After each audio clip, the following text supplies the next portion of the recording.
O professor César Victor responde e a gente vai para mais um grupo de perguntas. Então, com a deputada Luísa Erundina. Presidente, colegas, quero saudar o conferencista, o cientista doutor César, e agradecer a oportunidade que o senhor nos traz de ter elementos para ter uma compreensão, sobretudo para quem é leiga, como eu, não sou da área da saúde, sou da área social, mas aqueles outros aspectos que o deputado Mandetta colocava, para além da ciência, para além da pesquisa, para além dos aspectos próprios, específicos dessa questão, há outros componentes com os quais nós trabalhamos como trabalhadores do social e que precisam também estar articulados com essa busca e com essa contribuição indispensável, importantíssima, como cientistas, como o senhor vem trazer para a sociedade, e essa casa tem sido um meio, particularmente essa comissão. Eu me congratulo com o presidente, com os demais membros, do papel que essa comissão está tendo e poderá ter, inclusive dialogando com a ciência, dialogando com os especialistas numa questão tão fundamental, mas ao mesmo tempo articulando, o presidente, a questão política, especificamente da política de saúde, a política de recursos, a política da pesquisa. Se coloca uma situação trágica como essa que estamos vivendo, numa certa medida se deve ao fato de não se ter uma política na área da pesquisa, da ciência, e aportes financeiros permanentes, sustentáveis, que pudessem, quem sabe, nos anteciparmos em alguns conhecimentos para enfrentar situações como a que estamos vivendo hoje. Eu me atenho muito a isso, mas também, frente à minha ignorância dos aspectos científicos e técnicos, eu também eu perguntava, doutor César, a questão das vacinas. O Ministério vem anunciando que daqui a pouco vai ter vacina para todo mundo. Eu pergunto, do ponto de vista da ciência,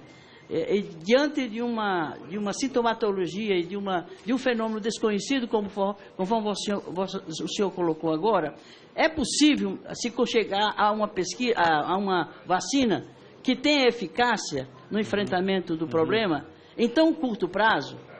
para também não se enganar a sociedade achando que, não, daqui a pouco nós temos vacinas, todo mundo corre para se vacinar, sem se ter a certeza, eu acho isso suficiente, frente à complexidade de um problema ainda pouco conhecido pela ciência. Como é que se trata essa questão diante da opinião pública e diante da sociedade como um todo? Uma outra questão é a orientação à sociedade, particularmente às mulheres. Que orientação se recomenda, está sendo dada, ou que intervenção o governo está promovendo, de modo a se fazer um trabalho, seja das mulheres que já foram, de uma certa forma, expostas a esse risco, as gestantes, etc., aquelas que já se tem suspeita de que, eventualmente, elas podem estar trazendo crianças com essa sintomatologia, com esse problema. Então, qual é para evitar, inclusive, o aborto clandestino? Está se denunciando aí uma quantidade enorme de abortos provocados pela própria mulher, exatamente pela angústia, pelo clamor que se coloca sobre ela, e ela muito pouco assistida, ou quase nada assistida, no enfrentamento dessa questão. E não se trata apenas da questão moral, da questão ética, se é ou não é ética, a questão da legalização ou não do aborto. Quer dizer, tratar essas questões tão isoladamente,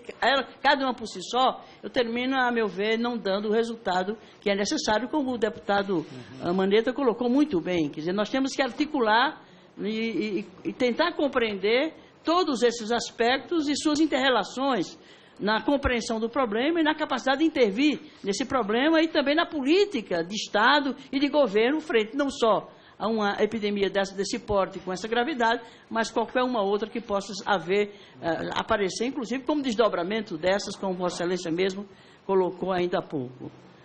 A questão, por exemplo, dos recursos. Nós temos poucos recursos em ciência, mas para essa emergência, quais são os recursos que estão sendo destinados para acelerar as pesquisas? A gente sabe que são pesquisas que demandam um tempo largo, não se chega a resultados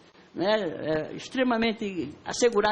garantidos em curto prazo. Isso supõe, evidentemente, um aporte de recursos E em que nível esse aporte de recursos está se fazendo, se está sendo suficiente, e qual o ritmo que essas pesquisas estão assumindo ou apresentando até agora no enfrentamento dessa questão. E uma outra coisa, doutor César, é a questão da transmissão. Fala-se que a transmissão se dá, né, pela relação sexual ou se dá pela transmissão de salivas. Então, há todo um mito, se é que isso é mito, mas se é verdade, e pouca clareza e pouca certeza no tratamento dessas informações junto à população, sem que isso gere, né, pavor, se gere reações descontroladas, excessivas, desnecessárias, o sofrimento para além daquilo que já é muito grande para as pessoas, as mulheres, potencialmente expostas a esse risco. E uma outra questão é, se tem informação, e eu tenho exemplos lá em São Paulo, eu lido muito com a população da periferia, os serviços públicos de saúde, a precariedade desses serviços de saúde, e há uma subnotificação,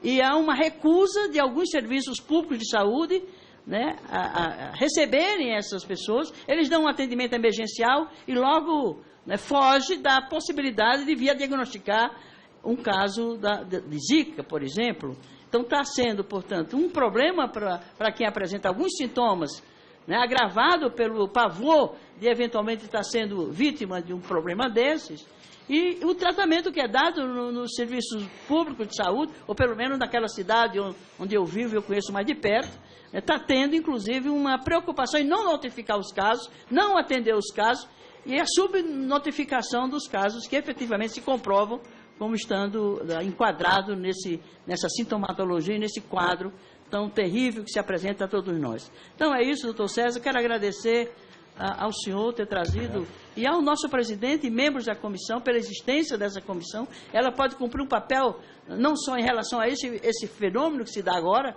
mas daqui para frente, quem sabe, a casa, né, se organize de forma também a dar uma contribuição no tempo mais cedo possível, como uma instituição que tem a responsabilidade de representar o povo nessa casa, se imaginando que essa representação se dá numa escala tal e com uma diversidade tal de pessoas a quem nos representamos, que provavelmente uma grande faixa de pessoas submetidas a esse risco dizem respeito àquelas que nós